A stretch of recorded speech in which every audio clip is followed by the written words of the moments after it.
నమస్తే, నేను మీ నాగచంద్రుడు సనపర్ల సీనియర్ న్యాయవాది. Stamp papers before independence. స్వాతంత్రం ముందు పత్రాలు చెల్లుబాటు.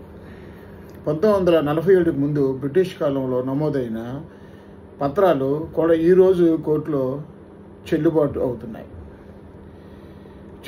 అవుతున్నాయి. కారణం, మనకి ఎందుకు అవి చెల్లుబాటు అవుతున్నాయి అంటే,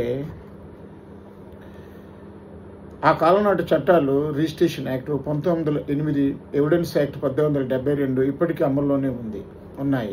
మొత్తం 30 ఏళ్లకు పైగా పాతదైతే కోర్టు దాన్ని నిజమైనదిగానే పరిగణించి అధికారికంగా కలిగి ఉంటుంది. 1935లో నమోదు చేసిన భూమి అమ్ముకునే పత్రము ఇప్పుడు కూడా కోర్టు యాజమాన్య నిర్ధారణకు సాక్ష్యానిగా అంగీకరించడం జరుగుతున్నది.